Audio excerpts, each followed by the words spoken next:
so that people can actually see it. Yeah, their settings are stupid. There's probably people that are a lot smarter than me that know how to like set this stuff up from the get-go, but that ain't me. But here we are. We're out here now. If you guys are tuning in, give it a like, give it a share. We'll give it a minute to let other folks jump on. This is gonna be a fun one. I love talking about group interviews. I'm so passionate about it. It works so well, and it's in the same camp to me that bookkeeping is. Like, it sounds stupid. It sounds boring. It sounds like not what it actually is. Like, bookkeeping sounds lame. It sounds like something you pay a 70-year-old lady to do for you. I don't know if I told you this. I got into it with a dude on Facebook that was like, bookkeeping is not strategic. You should hire a local CPA. And I'm just like, this is like, I literally was like, this is the worst advice that I've ever seen. Like, but I get it. Like, he doesn't know. Yeah. And he's with the majority of people that don't know what it is. And I think group interviews are the same way. You hear group interview and you're like, I'm not going to ask 20 people the same question. And I agree. You're not going to ask them any questions. Which I'll get to that. I'm going to teach a whole bunch on group interviews. We're letting a few people stream in here, and by all means, give it a like, give it a share. You're definitely not going to want to miss this one. This will change your business. It will absolutely change your business. It did for mine, and it's just so much easier this way, and it saves you so much time and gives you so much better results. For the love of God, give it a share. We're going to go back and kind of recap some of the stuff on the previous webinars, because if you do those things right, it makes group interviews way more effective for sure. As the name of the thing suggests, you can't do it without a group. So you got to do what we talked about in webinars 1, 2, and 3. And I'll just quick hit on those in a second. And then we'll be back in 2 weeks from now. Let me look at the date, because otherwise I'm just going to make some shit up and I'm going to get it wrong. We're going to be back on Tuesday, August 13th for the final webinar of the webinar series, which is going to be all about how you keep people. This is going to get you to the point of hiring them and making sure that you actually hire the right people, because damn, it sucks when you dumpster hire. So we're going to make sure you hire the right people, but then you need to keep them, because otherwise you just need to keep doing this hiring thing, and that doesn't work so good. So then there's shit that you need to get right to make sure you can keep people. Again, we're talking group interviews today. It's not what you think. If you're sitting there even doing a group interview and you're asking a group of people a bunch of the same questions, that ain't going to work. That's not what we're talking about. So I'm going to teach it to you. But as the name of it suggests, in order for this to be successful, you need a group. This doesn't work with 1 or 2 people. And so go back to Zig says, I just need to hire new neighbors. That works too. That'll help your business. And actually, I was talking to somebody today who was looking at buying a business, and it's from somebody that's just struggling, because like you just fall into the trap when you hit, like, you start hiring your first couple employees, and it's usually like a relative and they're your nephew or this cousin or your buddy from somebody you know from church. Like, you don't expand your network, and you just hire people that are good enough. And frankly, that sucks, especially if you know them, because then they're really hard to fire.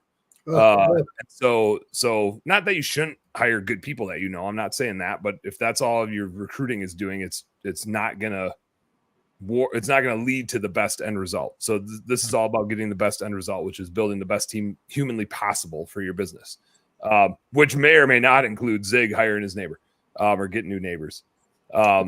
Angela's checking in. Who knows where Angela is? Angela, are you guys home? Are you in Ireland? Are you in the Philippines? Do you guys have a home? I know you guys moved. Did you just like pick up shop and you're just going to RV? And maybe actually most people that live a very mobile lifestyle RV, I think Angela and JC should just buy an airplane, because they're going overseas in places. So an RV wouldn't cut it. It would take too long to ferry that thing across the world. So Angela, I think you guys just need to get like the right size airplane, and you just live on that thing. Same as an RV, just in the air. A little different. So if you missed webinars 1, 2, and 3, webinar number 1, and by all means, like, to make this happen, I strongly suggest go check those out. Not that this isn't worth tuning into, even if you haven't watched those yet, but those are super useful to help you get the best result out of this process. Webinar 1 was all about doing your labor market research, knowing how to find the right people, target the right people who you're really competing with, because you're not competing with the people that do the same service as you. You're competing with the food service places and the warehouse places and all that stuff, right? Any other labor job that all of our employees in the home service space can go get, that's what you're competing with. So webinar 1 was all about your labor market research and knowing where to post, how to post, what you're shooting for, who you're competing with. Webinar number 2 was about making the most out of those posts. So Shawn took us through how to craft a great job ad, and ad being very precise there. It's not a job description. You're writing a job ad because this is marketing. Like, yeah, we call it recruiting, but it's just marketing to humans that you want to come work for you. So episode number 2, all about posting a good job ad that's going to get the best lead flow and how to get it to the most places as efficiently and cost effectively as possible. And cost effective is key, because just like you wouldn't hire somebody to run Google ads for you and then not give them money to run ads, if you are using yourself to do your recruiting, or if you're using somebody else like Shawn at Hire Lead Chill or whoever else to hire them and then not let them boost your ads or not pay for boosting, is just as stupid as hiring somebody to run Google ads for you and saying you have no budget, right? I'd argue this is more important than marketing, because who gives a shit about marketing if you don't have employees to go out and do the work, right? You're one person, you need 10 people to go out and do all the work. Yeah, marketing's cool and it's sexy and you got to go get customers. But if you don't have the best employees in the world, who gives a shit? Like, running that business sucks. If you have average employees and you have a bunch of clients, no, thank you. Not interested. I want the best employees in the world. That business is really fun to run. And then growth is a hell of a lot more fun instead of a hell of a lot more stress. So make sure you're running good ads, make sure you're targeting the right people, and make sure you're boosting them. Like, do not, of the one thing to be cheap on in your business, and trust me, I'm cheap. I'm a finance dude. The one thing you should not be cheap on is on getting the best employees. You deserve it for yourself. Running a business with shitty employees just like guarantees your life sucks. And we've all been there. We've all not had the best team in the world at different times and had employees that didn't, live up to what we were hoping they would live up to. And it's so frustrating. So for the love of God, do everything you can to not live that life for yourself. Like, selfishly, do it for yourself. Make sure you invest in your recruiting. And then we went into how to filter people. Because if you do step 1 right and you get the best, the labor market research, and you know what you're going to post, and then you do webinar 2 right, and you run the best job ads possible, you need 100 applicants, on average, 100 applicants for one good employee in digital recruiting. And that sounds like a lot, but I think you need 500. Go get 500. And that would be a disaster if you didn't have a great way to filter them. And so Shawn walked us through how he filters people. He literally told you guys everything that he does at Hire Lead Chill to filter that 500 down to like 50 without you having to look at a single resume. And that's super important, because this can't take all your time. This has to be efficient. You have to get a bunch of people and find the best ones in that group of people. The same thing, again, just back to the same thing as marketing. But now, even when you've got those 50 people, you still need to pick, I like 10. You need to hire 1 or 2, whatever you need to hire. Maybe somebody hiring 10 or 20. But you need to filter that 50 down to, I'd say, like your top 10. And I think this is really important, because you don't want to hire somebody, especially this happens in one-on-one interviewing all the time. Did to me. I hire the first person that comes along that can do the job. That sounds great. That's efficient, right? Most of the time it totally backfires, because all that I hired was somebody that was good enough to do the job. They weren't the best person in the world. They weren't the best against 10 other really good people. They were just the best of the first person that showed up to my interview. And because we wait too long to recruit often, we're not proactive enough. That's what we got, right? We need somebody. We just got to hire the first person that shows up, because we need them to start as soon as possible. This happens all the time in the home service world. Group interviews are going to support this, but one of the things we talk about on the filtering webinar a couple weeks ago was make sure you're building your stack of employees, stack of applicants, so that when you do need an employee, you're reaching out to 10 people that you've already interviewed and already approved. And you're reaching out to the best one of that 10, not the first one that showed up. You've got a list of people that are good, and you're going to pick the first person on that list, not the third one, not the fifth one, not the seventh one. You have 10 awesome people, and you're picking the best of the best of the best. And I think that's the important. And the words we used in our last webinar was the cream of the cream of the cream of the crop. It's your business functions so much better when you're proactive about it and get that person. Group interviews are a tool to make sure you have that list and that you get that person. So again, I'll start by just saying this again. A group interview requires one like mandatory thing, which is a damn group. It's not a one-on-one. We should stop calling it group interviews because I was just gonna say that. Yeah. Right. Like you're not lining them up to question them. Based on our last couple webinars, the questions have already happened. That was part of the filtering process. That's all digital. That's all automated. You don't need to sit and ask them these questions. Now, you're still going to have specific questions for them based on their resume and other things that they're interested in that they express to you during this group presentation. We'll call it a group presentation. How's that sound? Perfect. And so you need a group. To get a group, I would say you're trying to invite, and it depends. I do it digitally. I do mine because I have a bookkeeping position. So I'm doing mine virtually on a meeting like this. You're hiring remote. You're hiring remote too. So yep. That's a different. Yep, I'm hiring remote. But if you have a shop, or if you don't have a shop, you can still do it at a Starbucks or wherever. Just pick a place. Go rent there's like remote office spaces you can rent, right? Go rent a conference room somewhere. And I like doing it twice a week. That's super predictable. One of the worst parts about one-on-one interviews is that it sucks so much of your time up because you got to schedule interviews. And we all know this, where nobody's like foreign to this concept, but half the people are going to no-show, if not more. And so now you're like sitting around waiting somewhere for somebody to show up for a one-on-one interview, and there's a really good chance they're not going to show up. Like better than a coin flip's chance they're not going to show up. Like how miserable is that? Well, one of the beauties of the group interview is that who gives a shit? Because you invited 20 people. So if 6 show up or 14 show up or 3 show up, it's all better than a one-on-one interview with a no-show, right? So part of the beauty of the group interviews, you set a couple times a week. I do mine on Tuesdays and Thursdays. You pick whichever days work for you. I do mine at like 4:00 so people can get out of their other job early. Hopefully you want to be hiring people that are employed and not unemployed, right? The unemployed people are desperate. The employed people are looking for an upgrade. So that just tends to be a better situation. And so you do it a little later in the afternoon to hopefully pick them off when they're off of that existing job. And Shawn, you and I have talked about this for a long time, and we've already kind of hinted at it, but this isn't your typical interview, you guys. It's not a, hey, everybody sit down and I'm going to ask you all of these questions. It's a, hey, sit down or stand up, whatever you want to do, because this is all about you guys, right? This is all about the people in the room. And I want to tell you about us and let you opt in. I could choose you, but what's more important, what's way more predictable of you being successful here is if you choose us. I've already filtered you guys down from 500 people to 50. So I've already gotten the people that I want in this room. And now you need to make sure you're opting in and choosing me. And many of you won't. I'm going to tell you all about this business and all about this job. And some of you are going to say, this ain't for me. And that is perfect. I'm counting on it because you can't all work here. I'm only looking for the people that would die to work here. Like that's who I'm looking for. And so if you're going to love it here, I'm super interested. But if you have a sliver of a doubt about working here that it might not be for you, that's cool. Don't go any farther.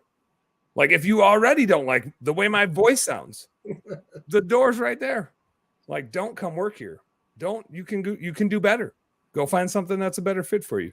And I think it's really important to set that stage right from the get-go that it's their choice to opt in. It's their commitment. They've got it. You've already gone 90% of the way to find the right people out of that 500 or however many applicants you can get. Now they've got to come the rest of the way and say, hell yeah, I want to work here. And so it's not about asking them questions and grilling them and like, what do you do in this situation? What do you do in that situation? All that unveils, in my experience, is who's the best at interviewing. Yep. Shawn, I go back to Aria. Yeah. She came in, she applied for a home cleaning position, but we needed a manager desperately. And so even like I was the one interviewing her. I'm so bad at one-on-one interviews. This is probably also why group interviews work well for me. She just said all the right things. Yeah. She was so good at interviewing. Even after we hired her, like locally, I could tell she wasn't a good fit, but she still said all the right things to you. And you weren't there to watch all of her stupid behaviors of all the things she did. She said all the right things. I even, to one of our bookkeeping clients, we were talking about how Best Damn Bookkeeping communicates. And I'm like super steadfast about it. And I said to him, communication rules the nation. And he's like, dude, I love that. And I was like, honestly, I got that from the worst employee we ever hired. Like, she said super good things and it sounded cool. And she was the most deceitful, dishonest, left one of her employees on the side of the road. Yes. Left one of her employees on the side of the road. It went home. Said, I'm out of here. Yeah. Like, that was our manager. She was great at interviewing. She was not the right person for the team. She wouldn't have opted in if we had interviewed the way that we interview now. She would have known this place was not for her. Instead, I chose her and said, I think this place is for you. And man, did I mess that one up. And so I think that's a great, real quick point. I see this a lot. If your screening process is good, and I've seen this where people have used us or other companies, and you get the screening done, man. And then just like Dan's talking about, stop the nonsense after that. Stop it. Present, have an adult conversation of who you are, what your culture is, what your vibe is, and let them choose what's going on. Stop with the, I now have to do this. You have to do this. It wasn't a very good this. It wasn't. I'll be honest with you. If your screening is done properly, that person's probably somebody you're going to want to hire if they like you. That's it. Stop making them go through more hurdles. I see that all the time. And it's like one question or two questions. No, that wasn't a good interview. That was probably an A employee you just let walk out the door because of some goofy screening you're doing and gamesmanship you're playing in these interviews that you do one-on-one. I see that a lot, man. And it's really frustrating. Yeah. Well, and I think there's going to be people that get through there, that get to the interview table that aren't a good fit. And it's the same as when there's also going to be people you hire that eventually aren't a good fit. Right. And so like, you're going to get this wrong, but the point is to try to like minimize that. Right. Yep. Those people, you want them to fire themselves. You want them to opt out. Like the bar has to be set at a point where they choose to leave because they realize like, this is not me. I'm not cut out for this thing. That's the goal. Right. Yeah, and so the interview process has to do that too.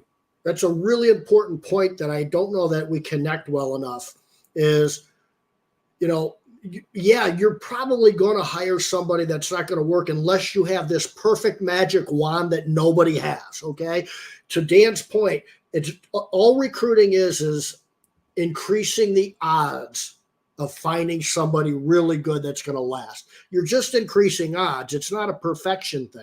So I'd rather fault on the side of, well, no, you're no good. I'm short-staffed. No, you're no good. I'm short-staffed. You're no good. Okay, get somebody in there that you screened well, that loves your vibe, loves your culture, and Dan's going to touch on this in a minute. But the name of that game is if they're not working out, you've got your waiting list where you go, hey, you're not working out. If you don't fire yourself, you're gone, and you bring somebody in a day or two. That solves that problem. So don't take the risk of hiring somebody rather than not hiring them, and it's an A employee that left and went to work for your competition by screening properly and doing the things that we talk about. Really, it's really important. So one, to kick off the group interview, like I said, I kind of set the stage of I'm setting it up for them to opt in. This is not me asking people a bunch of questions. And I have a presentation. Anybody that registered for the webinar, even if you're on Facebook right now, you might not be registered for the webinar. The link should be in the feed somewhere. I'll drop it in the feed later so you can register for the webinar. I have a template presentation that I give when I do these because it's really important how we tell stories and that you kind of have your prompts to do so. I'll get all that. But one thing that Shawn has always said, and I think this rings so true and is the reason why group interviews work so well. And part of the reason why you have to get this right is the person across from you, the people in that room are the biggest sales of your life. If you look at the revenue that you get from a client and your best client And then you look at the revenue that your best employee generates. Which one's higher? Which person is more valuable? Your best employee is generally like 10 times more valuable than your best client. A lot of times for so many of us. And yet we spend tens of thousands of dollars on marketing, and people are like gun shy of spending 500 or $1,000 on recruiting. It's absolutely asinine, you guys. So like, if that was the only thing you took away from this webinar right here, like take that away. Think about where your ROI comes from. Yes, you need to go get clients for your great employees to work on, but a great employee makes your life so much better, and a bad employee makes your life so much worse. Good customers and bad customers don't cause you to lose that much sleep. Good employees and bad employees, the difference between those, that's monumental. So treat it like that. Like, this is the biggest sale that you're going to make. This is for many of us, this person is worth between 100,000 of revenue and 500,000 of revenue, depending on your industry, and sometimes even more than that. Like, that's the sale we're talking about. That's how much revenue is connected to this person. So treat it like that, right? Don't like rush them in and hey, we got to hurry up and you got to go and then jump into that office and wait for me. I got to handle this other thing. And then we're going to do this. Like, no, like, treat them well, right? What do you like to drink? What do you like to eat? We got some snacks over here. Can I get you a coffee? Can I get you a water? Like, this is a sales presentation to the biggest revenue generator you have. So act like it. It's huge. You need the best people. That's how you win. You have the best people. That makes marketing work way better. When your employees or when your customers love your employees, they're like, you hardly have to do any marketing. Your customers can't wait to tell other people. Like, give them that experience. So when they come in, especially if you have a physical location, have some snacks, have some drinks, whatever it is to make them feel comfortable. One of the things that I like to say, because I want to get as much information from them as possible, but it's not in the way that we're used to interviewing. It's not by asking them a bunch of questions. It's by reading the room and watching their observations. So I like to put them totally at ease and take their guard down, right? The minute they get there, I don't tell them it's a group interview. Also, like, they show up and so it's like all of a sudden they got to size each other up and kind of see what's going on here. And there's things I'm looking for that, like, when I do it digitally and I have a bookkeeping business, if they're not on camera, they're out. You got to be on camera, or just if they're like on their phone and they're driving, it's like, you're out. You're not taking this thing seriously. You're just like, this is just another interview for you. So there's things in person that you can do too. Obviously, it's like, if you show up and you're not presentable to how my clients need to see you, you're probably out. Like, I don't know what you're going to do with the rest of this group interview, but like, there's one chance to make a first impression and yours is garbage. So maybe you're out. I'm not going to tell them they're out. I'm going to let them stay there and see what happens, but treat it like it's a sale, right? And again, we're not going to sit and grill them with questions. We're doing a presentation to them because it's a sale. It's not we don't interview our clients, right? We ask them some filtering questions, which we already did that through the application process. We've already filtered them. So just like our clients, we filter them. And then we try to tell them how we do things and set really good expectations and let them opt in, right? That's what we do with our customers. These are just internal customers. The same process holds true. We want to make it easy for them to opt in, but we want only the people that are a good fit to opt in. So I've got, again, like some slides that I use as prompts, but what's really important to me is to be totally authentic.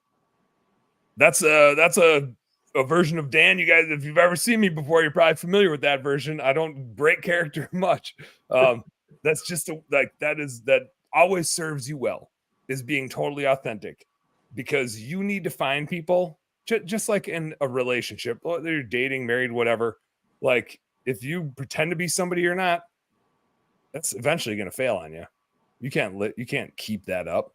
And you need people to opt in that are gung-ho about you authentically and how you are, right? And there's people that are going to opt out because they don't like how you are. And that's totally fine, because they're stuck with you, right? You're not stuck with them. You can fire them, but they can't fire you. And I tell them that right from the get-go. I was like, here's the deal, guys. You're going to hear a lot from me. I talk a lot. And I got this, I want to tell you all about our business, and I get really excited about it. I'm going to swear. I might go crack a beer. I'm probably going to make some tasteless jokes. And hopefully you like them. You might not. And this might not be for you. Because there's one thing that's super true in this business is you're stuck with me. And I hope, and like, I want you to like me, and there's probably some things you can like, but you might not. And that's totally cool because there's 1,000 other places you can go work for somebody that you would love working for. So it's really important that you want to come work here and you're going to love working for me. And if not, I'm not offended. Just don't come work here. This isn't going to be the place for you because you're just going to be stuck with me. So I started going into, and I'm going to like hit on the key points. Again, if you're registered for the webinar, I'm going to share my slides that I use later so you can use these as prompt and make them your own. But I have a cadence that I like to use when I start getting into the group interview. Let me interject real quick, Dan, because it's something that you said one time, maybe more than once, but I was going to say that can't possibly be true. I've never said anything this once. And I think it really hit home, and that is just because you're not asking questions like a typical interview that we all know about, it's the best screening because it's like Dan said, you're not looking to hire a great interviewer who knows how to answer questions and studied how to interview really well. You're looking for somebody to, and the best thing in the world that for screening, the way Dan's laying this out, it's so hard to hide body language.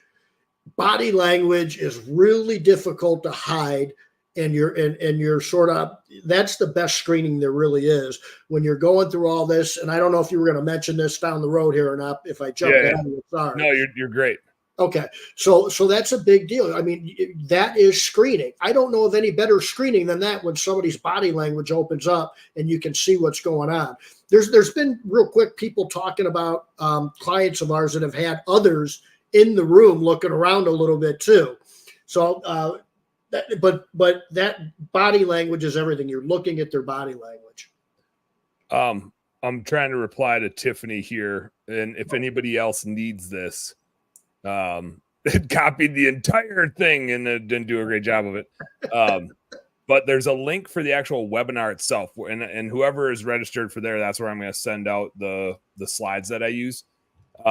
It's hard to do this like StreamYard webinar thing on Facebook because there's a different link for the webinar thing, and then but we want to, we want to get everybody in here.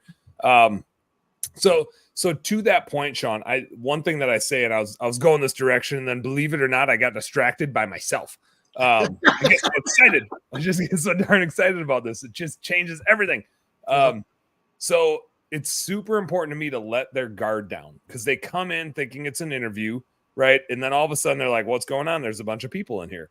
And so they're a little taken back and their guard goes up of like what's about to happen here. And they're used to showing up for interviews and they know, I mean, like the good ones know how to interview, right? And that's generally who you're going to hire is who's a good interviewer. Well, you remove that catalyst now because it doesn't matter who's good at interviewing and who's not good at interviewing. This is about who's good at showing interest in you and your job that you have available. And that's a different skill set. To truly be interested in something, it's way harder to fake it. So I let their guard down right away. I don't want them being nervous. I don't want them not like being true to themselves. I tell them right from the bat, I'm like, hey, look, you already made it through. I already screened you. You answered the questions. You made it here. Not that like not everybody's going to want to work here. So that's fine. Some of you might work here. Some of you might not, but I've done my screening. So as far as I'm concerned, you're damn near already hired. All this is about is you choosing to work here now. So I'm not going to ask you a bunch of questions. I'm not going to grill you with this or grill you with that. I want you to ask me a bunch of questions and grill me because I already like you, but that doesn't mean we're dating yet. You got to like me too. And so you have an hour here of my time to make sure that you like me. Whatever you need to ask me, about the business, about this, about that. That's what this hour is about, is this other half of the relationship, which is you really got to love working here. And again, if you're not going to, don't come work here. But if you are, cool.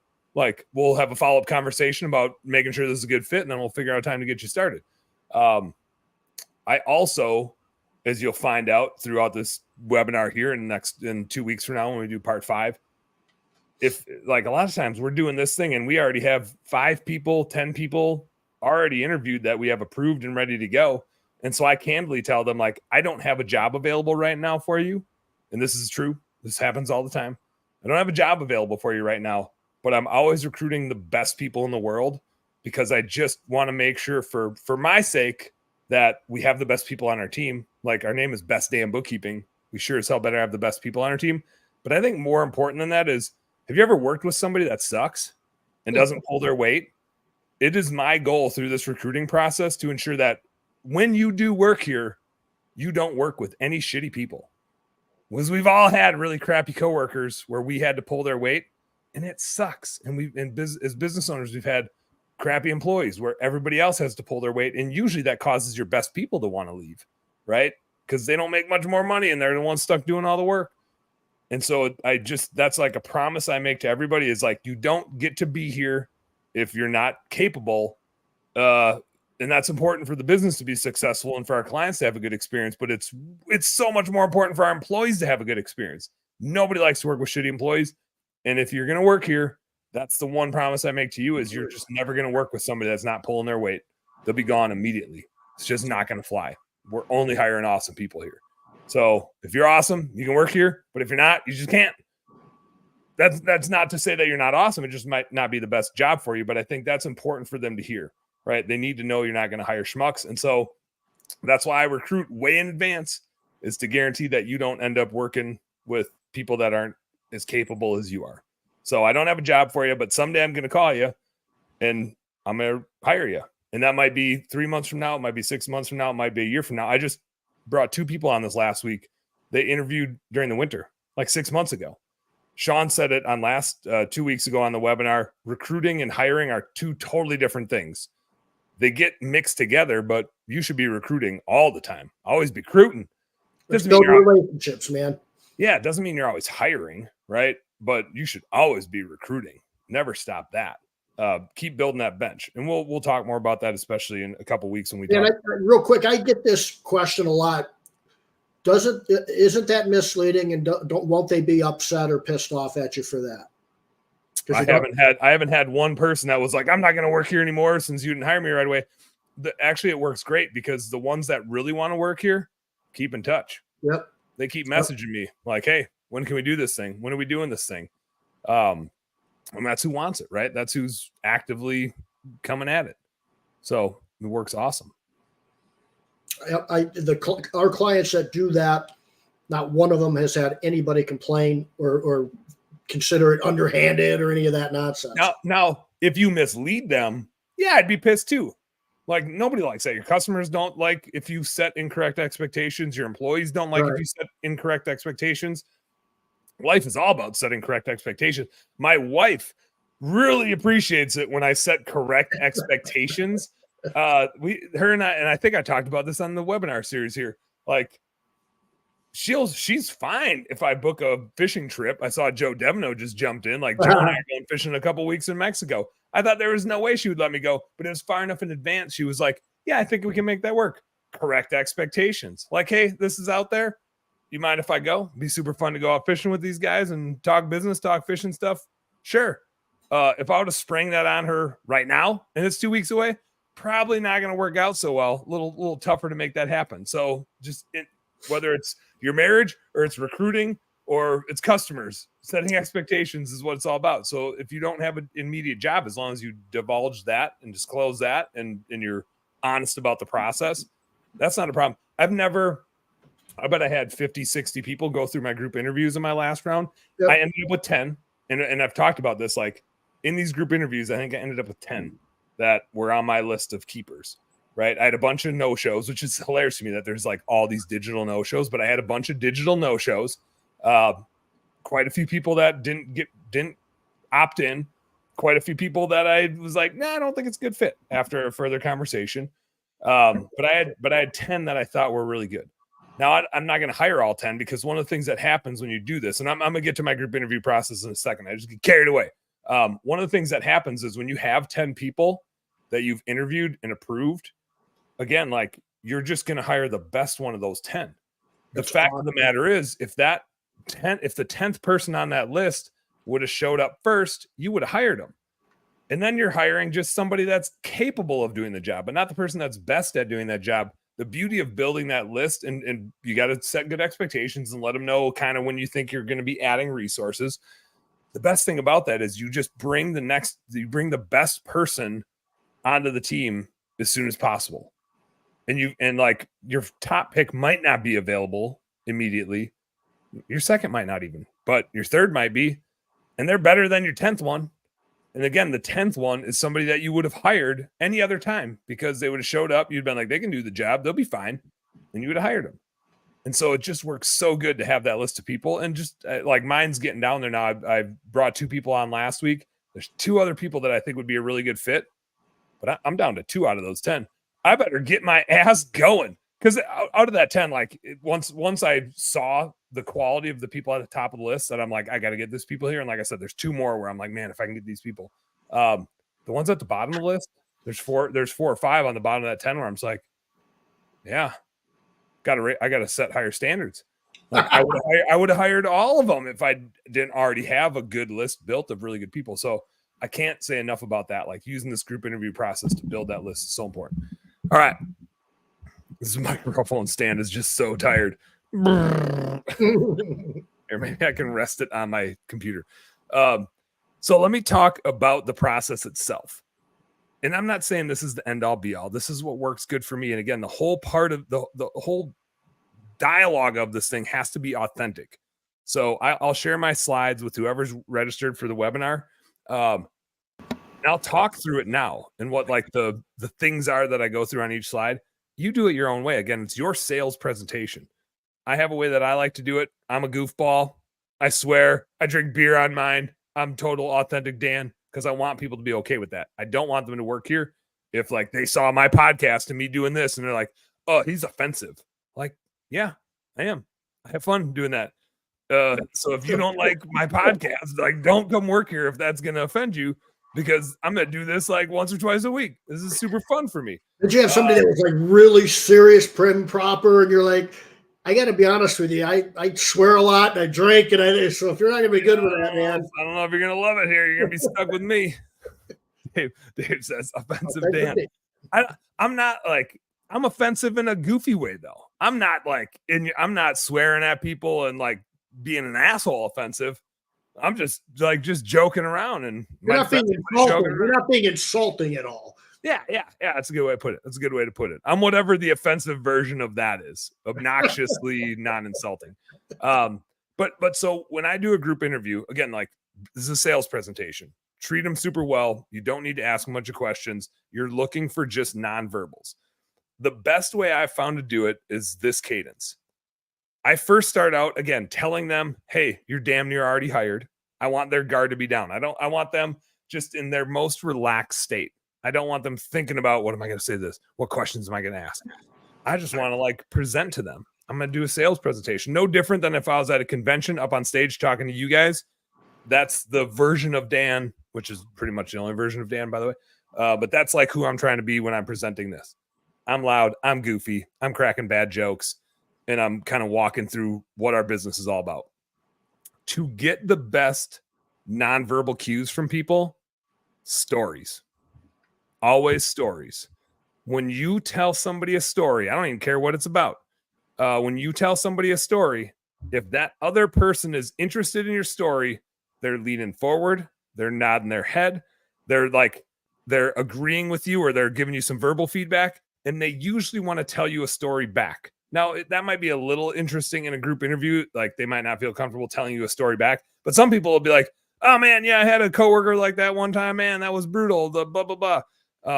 And so they're just engaged. They're interested in your story. So here's how I lay stories out. The first thing I start with is about Dan and his family. And it's pictures of me with dead deer and dead fish and my kids doing this. And we're out in the woods and you know, cooking this and doing that. And it's all about family stuff, right? Here's stories about me and my family. We're like total northern rednecks, wearing camouflage, face paint on, out turkey hunting, and then, you know, killing it and grilling it. And I want, like, again, this is just Dan. I do the same thing on any convention. When I'm up on stage, it's like, here's me and my family.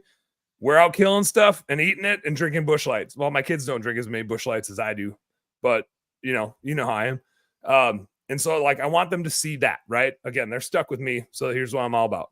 So I tell them some stories about hunting and fishing stuff and maybe my most recent trip and whatever else I got going. Then I start talking about how we got here and I tell them the origin story. here's how I got into I spent this time in the corporate world, and here's how I kind of fell into the home service space, and here's how we got into this weird bookkeeping business and some other things that I've done and other businesses that I've run and this recruiting thing that we do with Hire Lead Chill. And so I start telling them the origin story. And again, when you start telling people stories, as I am telling you one right now, people that are interested in the story are nodding their head and they're watching along, and you can watch their nonverbals.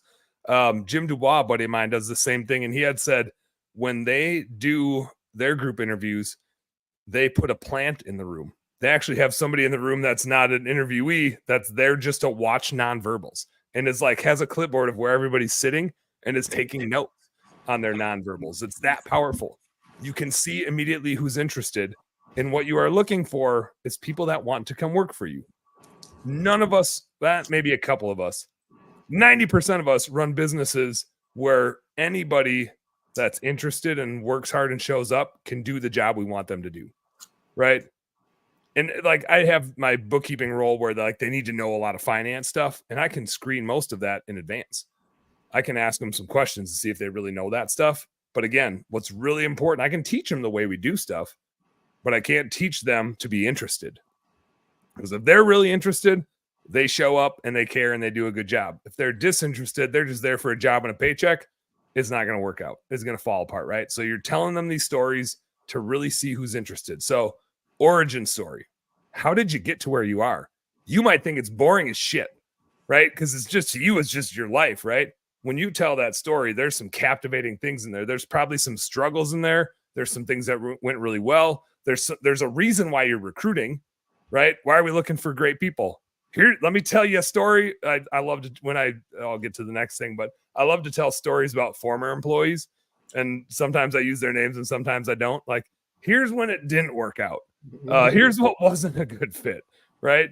And it's funny because everybody's worked with the people that don't work here anymore, and we've all seen these types of people, right? So there can be some really funny things with those stories. Or just, hey, I used to work in the corporate world. Let me tell you some stories about that. Let me tell you about the worst boss I ever had, right? Let me tell you what I'm going to make sure we don't have here, because I sat in the corporate world and watched somebody that was supposed to be fired 2 years ago keep getting a paycheck while the rest of us did all their work. And I promise you, if that happens for like 2 days here, that person's going to be gone. We don't do that bullshit. We don't have an HR department. Our HR department is Dan. And so if anything like that is happening around here, we're not going to like sit and wait around to see what happens. Like, we're going to move and we're going to make sure we have the best people here. Right. So we tell some stories, and then I get into core values. If you don't have core values, we're going to talk about this in a couple weeks and how you retain people, because core values are they're a really boring way. And I even like acknowledge this when I do group interviews. I like make fun of core values. I'm like, this just is going to sound super boring and corporate, but we're about to talk about core values. Everybody's got to sign off on their HR spreadsheet here that says that they heard the core value presentation. But I think core values are so meaningful if you wrap each one in a story. Each of your core values, and if you don't have them, tune in a couple weeks. They're super important, and they're yours, right? Especially when you're a small business owner, you already have them. You just need to articulate them and make them fun and sexy and goofy and whatever else is your vibe.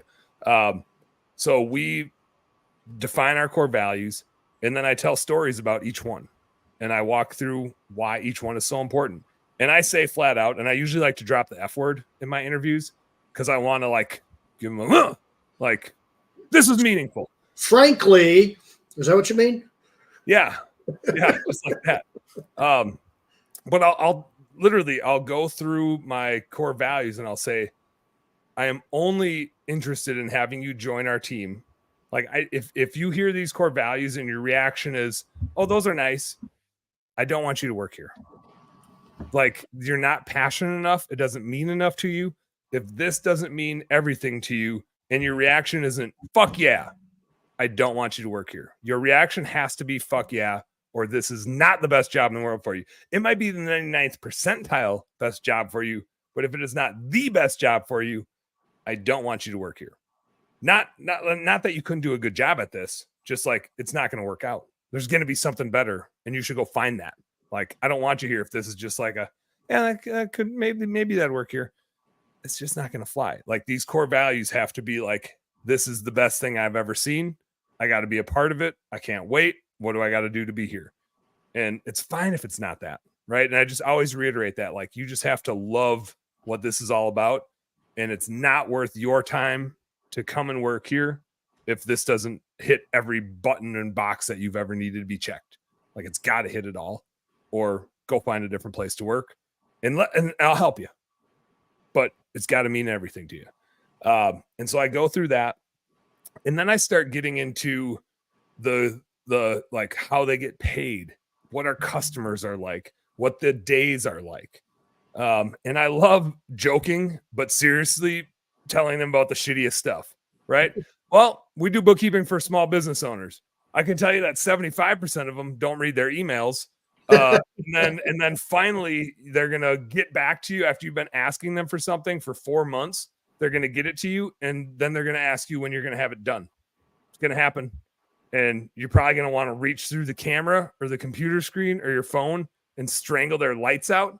But you need to be nice to them because they're our customers and they're small business owners, and we love them. But there's going to be that person. We had one person. God, this is just like we all have those customers where we all laugh about them behind closed doors, right? We have one customer where we got like into an argument with them. Oh, Amber says, I feel attacked. Amber, trust me, you're fine. I'll tell you some stories. I got some stories. This customer is like, we got to have it this way. We got to have it that way. And Dan told me we would. And we're like, yeah, we do. And that's why we're asking you what we're asking you for, is like, because that's what we need to do it that way and do it that way. And then he kept arguing with us about what we were asking for. And we're like, no, like, I don't know how to explain this any differently. I'm trying to like tell you what we need and do the thing that you want. And you're saying, this is how I want it. And I'm like, I know. And that is how we want to deliver this to you. And this is really frustrating, having this argument where we're actually agreeing with each other, but it's just like you really want to be angry and arguing with us. Right. I think that's all you want. Like, I don't know that you're actually having it. So anyway, we like to tell those stories. Like, those stories are funny. It's frustrating, right, for our employees, but every one of our employees is going to have one of those situations. Like, we're dealing with small business owners. We are the least important thing to them. The bookkeeper, we are the least important thing to them. They have employees who are not showing up, are having personal problems that they have, as the business owner, they have to deal with, right? They have customers that are having problems and challenges, and the employees and the customers are going to get all of their attention, and they should. Their bookkeeper is going to get the least amount of attention, and that's fine. It's your job to chase them around, right? That's what they hired us for. They literally hired us so we can chase their asses around and get what we need from them, so we can give them good data back. And that's okay. But if you don't like that, if you don't like emailing and then texting that person you just emailed to let them know that you emailed them, and then you call them an hour later to say, hey, I texted you about that email that I sent. If that drives you nuts, don't come work here, right? Because that's going to happen. Like, Exhibit A, you're going to get in an argument with a customer when you're saying the exact same thing. And that's fine. But if it's not for you, Chris says, I'm in that 75%. No, Chris, because you jump on Zoom calls with us when we need to get stuff from you. But I think it's really important. The point of all that is it's really important to tell them what's going to suck. Because if they're going to opt in and you're a home service business owner, they need to know that you don't get to choose where your clients live. They need to know that they might be on their way to a client's house and that client cancels, or they get to the client's house and the client's not home and they're locked out and they can't do their work, right? They're going to see some weird stuff. We got so many weird stories from our window cleaning and pressure washing business of like goofy things that the clients do when you get there and you're like, oh no, like what have we walked into? Let's just pray to God that we get a check and get the hell out of here. So we all have these stories, right, about the goofiest things that have happened in clients' houses. One of my favorite, this was like a core value story we used to tell. We had to fire this employee, and this one always gets so many laughs when we tell it in the group interview settings. It's my Tony story. If you've heard it once, you've heard it 1,000 times from me. But we had this dude, he was like one of those guys that was impossible to fire. Really good technician, did an awesome job. He showed up like 30 minutes early every day. Like model employee, could do a really good job.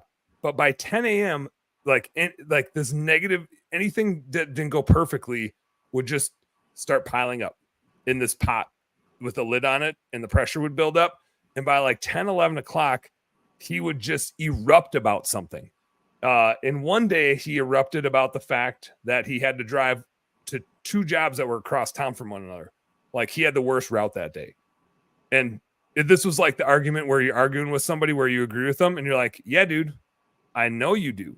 That's why tomorrow you have the best. And he's like, no, it's not fair. And I'm like, yeah, I know that today isn't fair, which is why tomorrow we made it fair by giving you the best route. You literally have 2 jobs right across the street from one another so that you don't even have to drive in between jobs. You can just keep working.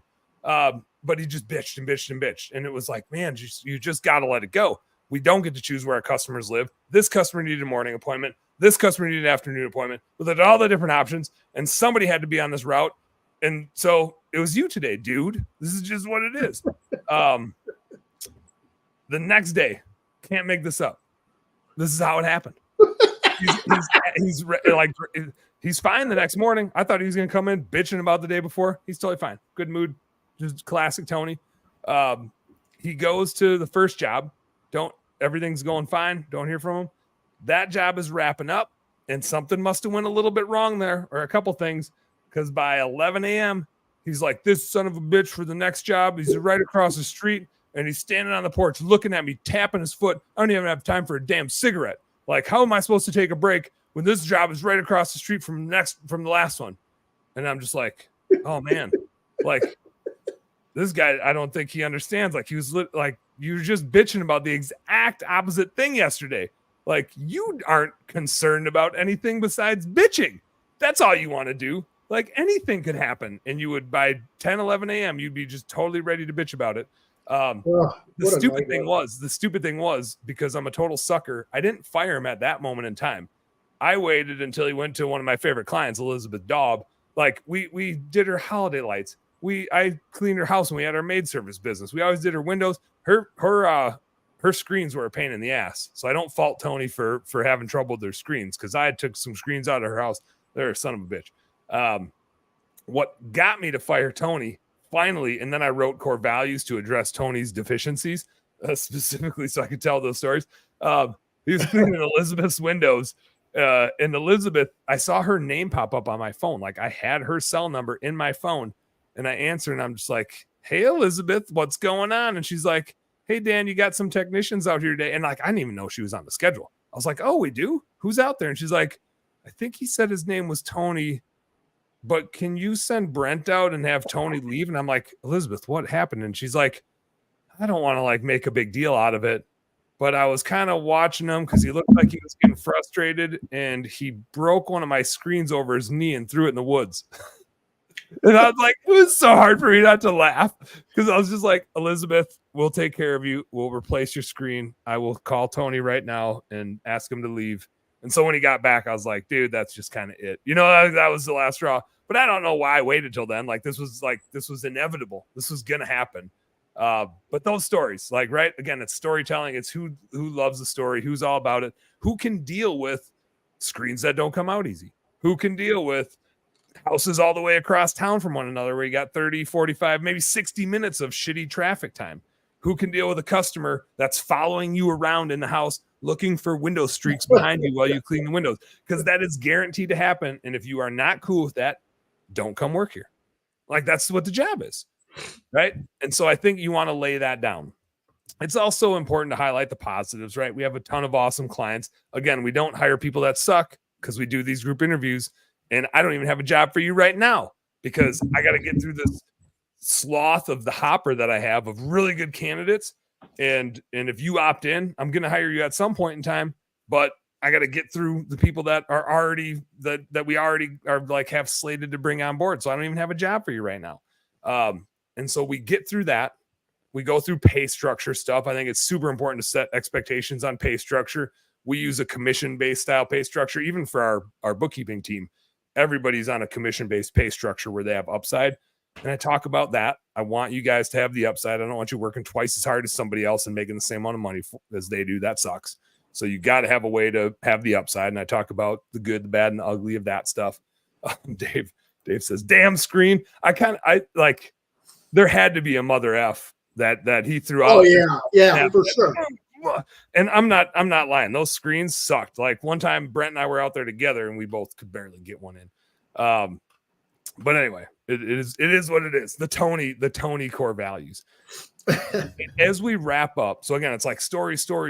Even when we're talking about what sucks, I'm telling stories about those clients. When we talk about what's awesome, I'm telling stories about those clients, like Teresa McConnell. And so we're always using these stories because the people that are interested are always locked in, nodding their head, giving you the nonverbals, asking questions, trying to tell. It's harder when I do like digital ones, but if they're in person, like the extroverts will for sure try to tell you a story back. Not that you should hire extroverts, right? But you're looking for somebody that's engaged. If they're sitting there with their arms folded, if they're looking at their phone, if they're doing whatever else that you can see that they're just disengaged and they're just there to say they showed up for an interview and get a paycheck, it's not, you're like, they're just not coming, right? They're not coming along on the ride. When I wrap it up, then I usually try to leave like 15 minutes and I just say, I have no questions for you. Today was all about you having questions for me and you like interrogate me. What have I, like, give me something that I didn't tell you. What questions do you have left for me? What did I leave out? Because I want to open up the entire thing. I want you to see everything, know everything. I want you to be 100% sure you're going to fucking love it here when you opt in, right? You have to. Otherwise, like, there's a place that you would like more. Don't work here. That would be miserable for you. Don't come work here if it's not going to be the perfect thing. Go find the perfect thing if this isn't the perfect thing. But if you think this might be the perfect thing, then let me know. In the meantime, like, hit me with some questions. So I try to open it up. There's always some good questions. And you can kind of tell who the introverts and the extroverts are. So I try to like deal with the extroverts to let the introverts ask some questions. Because you'll see when they want to ask you a question. Sometimes you need to like call on them and say like, hey, it looked like you had something. You have a question you want to ask, and they'll ask some really good ones. But the extroverts will try to dominate with things that aren't even questions sometimes. And you're like, you just need to like shut up and let other people ask questions because right now you're just talking and saying shit, kind of like Dan usually does. So I let them do that, and then I just say, hey, if you are interested in working here and you think you're absolutely going to love it, you know how to get a hold of me, right? We sent you 20 automated messages, so just reply to the last one you got and say, hey, Dan, super interested. And then I'll do like a one-on-one for 15, 30 minutes, just going over their resume with them. Like, tell me about this experience. Then I kind of do the quick one-on-one. What do you think you're going to love here? It's been a week since we did the group interview. Do you have any more questions for me? Like, what else can I tell you? What's your timeline? Is a huge one for me. Like, I can't hire you right now. And I try to reiterate that is I don't have an opening, but I'm gonna, if we keep crushing it, we're going to keep growing like crazy. And I'm going to reach out to you again, maybe 3 months, maybe 6 months, maybe a year. Like, here's where I kind of think it might be. What's your timeline like? What are you up to right now? Can you wait that long? Can you not wait that long? What else are you interested in? What else are you interviewing for? And I just have that combo with them. And I tell them straight up, like, I'm putting you in the hopper and I'm going to reach back out to you as we start needing more people. Right. And so just know you're going into that bucket. I'm not losing track of you. I got your name. I got your contact info. You're on my list. And I don't, if they're at the top of my list, I'm like honest with them about that. If they're at the bottom of my list, I'm just kind of like, yeah, I'm going to put you in the hopper and I'm going to let you know when we're ready to go. Like, but I might not. I might never, because, and again, this is just like a realization I had as I kept building the hopper up to like 10, 15 people back in the day, which is, I'm just never going to get to the bottom 5. Because now that I know what the top 5 are like, I'm going to go recruit again before I go to the bottom 5. I was looking at them the other day, reaching out to like the next 2 where I'm just like, oh, that'd be good to have. And I was looking at some of the other names on the list and I was like, maybe they'd be all right. Right. And it was just that. It was just like, yeah, but I'm not like, oh man, I can't wait to get them here. I'm like, yeah, they could probably do the job. But like, I don't want my customers having to work with somebody that can maybe do the job. I want my customers being like, oh my gosh, when do I get to interact with that human again? Like, that was great. It's huge. That's huge. And it just changes everything. And again, it's not foolproof. Nothing is. It's just improving the odds and just stacking it in your favor. There's a really interesting thing. And Andy Mashura, who runs our window cleaning and pressure washing business in Minneapolis, he was actually the one that like started doing this. And I kind of picked his brain on all the things. And then I applied it to my stuff. And he had a group interview this spring. 40 people showed up. Like, he invited 40 people and he thought 20 people would show up. I think it was even more than 40 because a couple Mexican dudes showed up and they brought like everybody in their family to come and interview. He hired a bunch of people, but he's like, man, 40 people is too much for a group interview. That just doesn't work. That's a little too much. Yeah. But it hilariously worked well. But so he and I talked about it. And I think one of the other underlying things that I found is when I used to do one-on-one interviews, I didn't always get the best people. There were people where I'm just like, this person is going to be the one. But they didn't come work for me. They went and found a different job. And there's a thing that I know, I just know they were as good as I thought they were, because 99% of the other people would never get back to me. They would always get back to me and say, I've chosen to take a different position. I really appreciate your time. It was great learning about you in the business. And I'm like, damn it, they're even like considerate. And they sent me an email back, and nobody does that anymore. They would have been really good.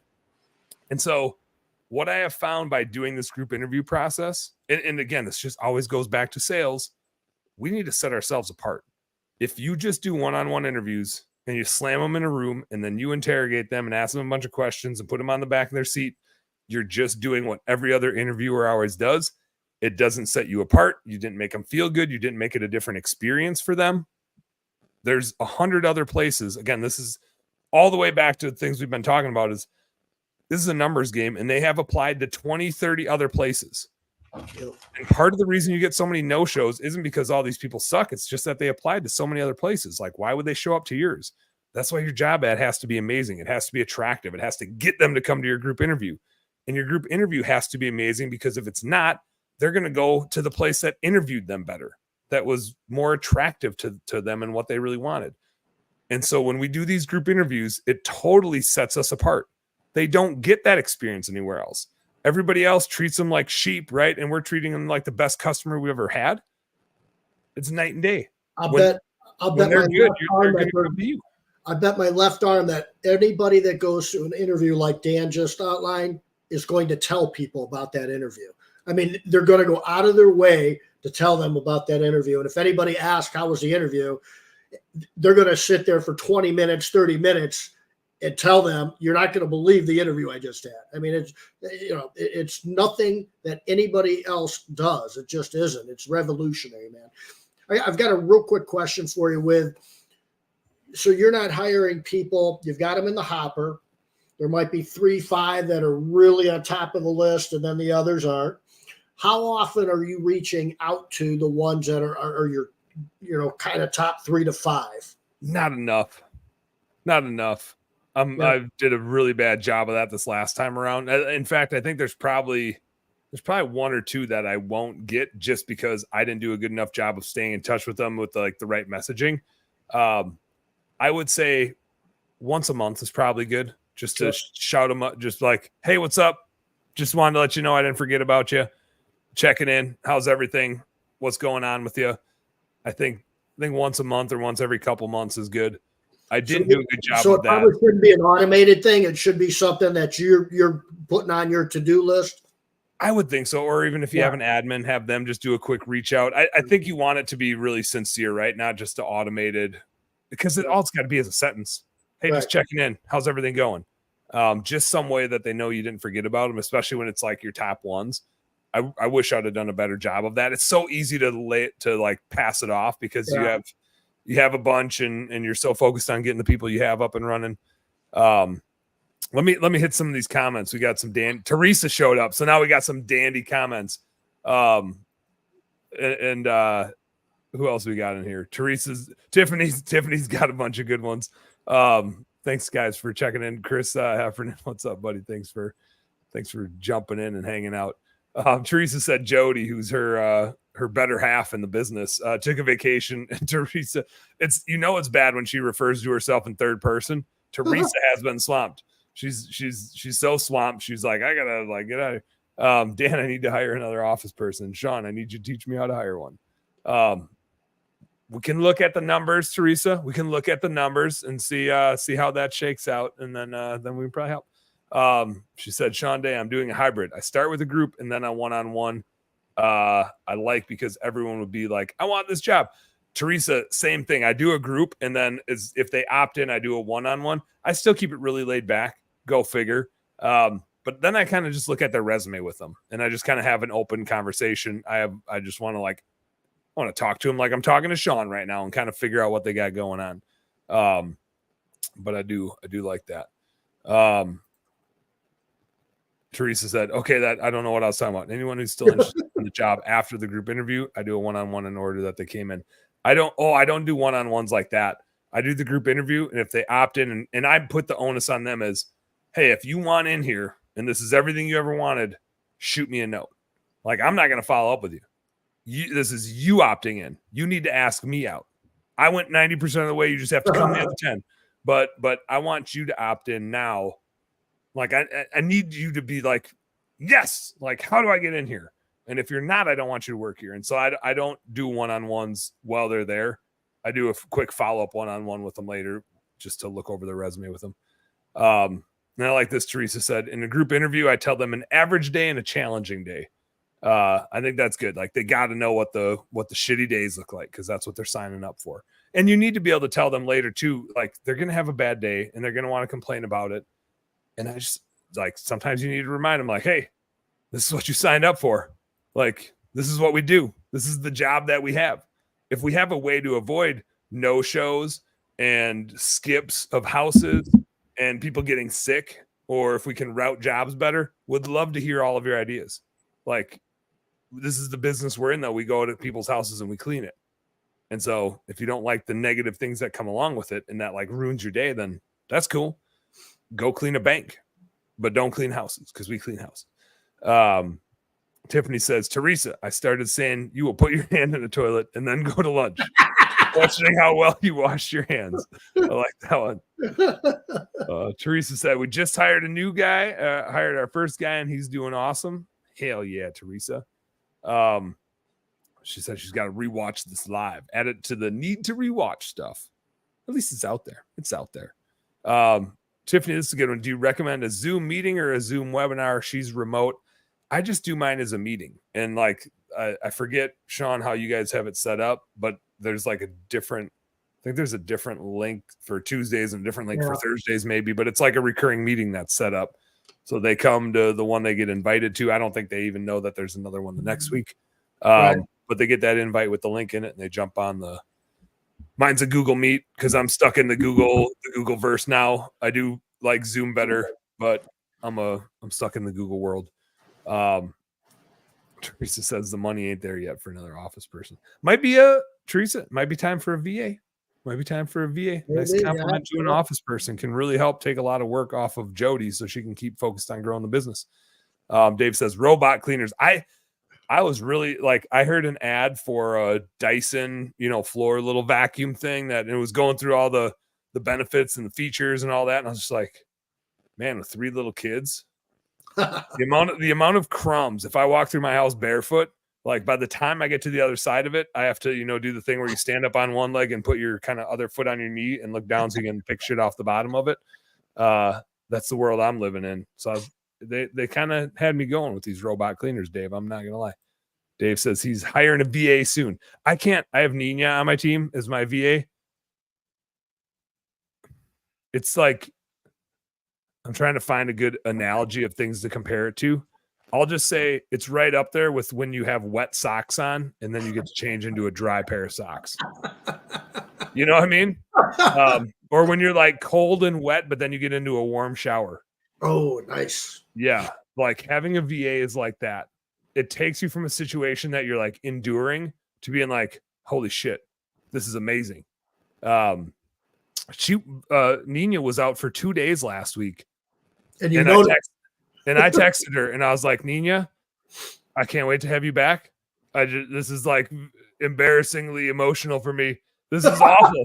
Like, I have like 300 emails in my inbox right now. Nobody that does a demo with me is hearing back about anything. I got like 8 clients to bill. I don't even remember how to bill clients anymore. And I got to send them all these emails and stuff. I don't know how to do any of this. I don't know that anybody's going to get paid. I think, Shawn, did you get paid? Did we pay you? Did you get paid? Check out Hire Lead Chill, because I think Nina does Hire Lead Chill payroll too. But man, it was like, it's one of those things where it's kind of like being healthy or being sick. When you're healthy, you don't really realize it. When you're sick, and then you appreciate all the time you were healthy. It was like that. It's like, I know Nina's awesome, but when she was out, I was sick. And I was like, man, this sucks. This is awful. So I'm super appreciative of having a VA. But yeah, Teresa, that might be the answer. There's like, they're good. They're good. Yep. No doubt about it.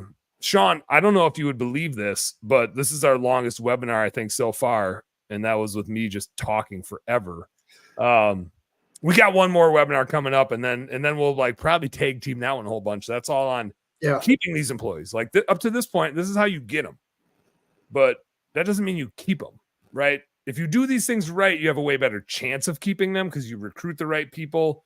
And if you do this and you let them opt in, they have a way better chance of sticking around. So I think this is all really important. But there's a whole lot of other stuff we got to do to keep them. And man, our businesses run better when like people want to keep working for us and stay and know how to do the job. And as a finance dude, training is really expensive. So if you can reduce employee turnover a whole bunch, that helps you out a whole lot too. So we're going to get that in a couple of weeks. What the hell did I miss today, Shawn? I was yapping so passionate. I don't even remember what I said. I think I blacked out. You're right. You were unconscious, man. I just want to underscore the coolness. The only thing that maybe you didn't mention that is so cool about everything you just talked about is that will, if you don't do what you just outlined, I guarantee you will not make as much money by the tens of thousands possibly. If you don't do, if I'm looking at my board, you should never have to say, oh, I'm sorry, Mrs. Jones, we're totally booked up. I don't think we're going to be able to get to you for another 2 months. Those words should never come out of your mouth if you do what we just talked about tonight and last week with the waiting list and the bench and just having that. Why would you ever say, no, I can't do that, especially if you're coming up against winter and fall's right around the corner. Man, think about an easy winter with plenty of money in the bag. This is a strategy for producing more revenue. We're talking recruiting, but it's a revenue producing strategy. It's your biggest revenue producer. Your best employees way outproduce your best customers. You have way more revenue tied to your best employees. It's the biggest revenue producing thing you got. Solve so many problems. And one of them is a short bank account in December, January, and February. You know, a lot more things are turning into robotics, like Dave's robot cleaners here. But I know one thing for sure is the trucks can't drive themselves yet, especially not with trailers with pressure washers or carpet cleaning equipment on them or landscaping stuff or lawnmowers. Like, your equipment is only as good as the person you got on it. The cleaning materials that Teresa and Tiffany are using are only as good as the person holding on to them. Yep. It's everything. It's everything in the service space. You got to have the best people. If you want to win, that's how you win. Like, marketing is important, but the best recruiting in the world will serve you better than the best marketing in the world. And if you have the best recruiting in the world, the best marketing in the world is way easier to do because customers can't wait to tell other customers about the great experience they're getting. It really lowers your marketing budget, pays for itself. Teresa's 8 strong. That's huge, man. That's huge. Good for you. Teresa, I love this. So she said, we're 8 strong. One of my techs that left on good terms is coming back. She said, there's no job as good as ours out there. Nice. We had one of our bookkeepers who actually, and Dave, I talked to Dave earlier today, but I don't think I talked to him about this. One of our bookkeepers are through a VA service. We use Angela Schroeder and Unique Genius VAs, and she just has a goofy ability and a knack for overseas VAs that she, like her brother's a CPA, so she's helped them scale that business. So we get a ton of bookkeeping talent from a VA perspective from them. Our first bookkeeper that we ever had found a great opportunity, more money, like everything lined up. And same type of thing as Teresa said. I was just like, hey man, you got to go do that. Like, don't, I'd love to have you here, but we got your back. Let me know whatever we can do to be helpful. And literally he went and took that job, and it wasn't a week later. And he's like, Dan, this sucks. This is nothing like working for you guys. When can I come back? And I was like, oh, dang. Like, because I have, well, in this case with the VAs, Angela has the same thing. So we already have somebody in that role, and we're training up, and I can't just go back to her and be like, hey, by the way, we're going to have to give this guy his job back, and we're going to have to let you go. So I was like, well, like come back and we'll figure it out, right? Like we'll find stuff for you to do. We're growing like crazy. There'll be plenty of clients for you to work on. And I don't know that he was gone 2 weeks, Teresa. It was the quickest. Like, nope, grass ain't greener over there. And I think that's a really good test. Like I'm not adverse to having people leave, because if they leave and don't come back, then it says we're not quite good enough yet, right? If a customer leaves and doesn't come back, then we're not quite good enough yet. We're not. We got to figure out where the holes in our business model are. And it's the same with employees. Like we don't want anybody to leave. We want them all to be happy. Sometimes there's a better fit for them, and we have to decide that for some, and some others will decide it for themselves. But if there's somebody we really wanted and we thought we were a great fit for them and they leave and don't come back, then there's probably something we're not doing from an operations perspective, or from a training perspective, or from an employee engagement perspective that we could do better to keep people. So that's awesome. Shawn, I think we should wrap this baby up before I just get carried away and take this thing on forever. We got recruiting webinar number 5. That is Tuesday, August 13th, 2 8 weeks. p.m. Central, 9 Eastern, 2 weeks from right now. That's going to be a wrap on it. We'll go as long as you want us to go on that one. That'll be just wide open Q&A.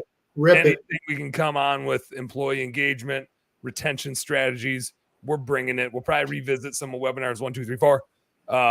And by all means, again, like this group interview process works the best when you got yourself a group. So don't take shortcuts. Make sure you have enough people. This is the biggest investment, you guys. Don't hire somebody like Shawn, or don't hire yourself. If you are your recruiting director and you're doing all your own stuff, don't give yourself a $0 budget, right? Again, you would never hire somebody to do Google ads and be like, well, I don't want to boost. Don't recruit and give yourself a $0 budget. It's not going to fly. Free shit is not out there anymore. This isn't the early 2000s. This is I don't even know what it is. It's 2020 something. 2024. Just like that is the biggest investment that there is. That's the best investment that there is. So don't be cheap about it. You deserve it. Like you deserve the best employees in the world. We all know as business owners, our business sucks and our life sucks when our employees aren't awesome. So just go get awesome ones and put a couple grand into it. You will not regret it. There's a lot of things you regret in business. Having the best employees in the world is definitely not one of them. But the opposite is, I've done that before. The opposite is, Teresa says, boosting's where it's at. $20 a day, filled it up. Yeah. There was in our Minneapolis business, there was a year where we were spending $5,000 a month in job boosting. What was goofy is that still wasn't a third of our marketing budget per month. Because guess what? I think we hired 45 employees that spring. Now, we didn't keep all of them. I think there were like 15 that we kept out of that. And this was before we were doing group interviews. So we probably could have done it way more efficiently if we had this process in place. But I'll tell you what, like we added hundreds of thousands of revenue. Wasn't hard to spend marketing budget when you have that many great employees. And then the marketing works really well because everybody repeats and everybody refers people because they get a great experience. But it all has to start with the best team in the world. So if there's one takeaway, like go get the best team in the world. Group interviews is a great tactic to do it. You deserve it. Running a small business without the best team in the world sucks. So don't do that to yourself. Go ahead. Love it. All right, Shawn. I'll see you in 2 weeks, but I'll see you before then too. So you better. All right, my man. All right. Peace out, everybody. Thanks for tuning in. We'll see you on the next one. Later.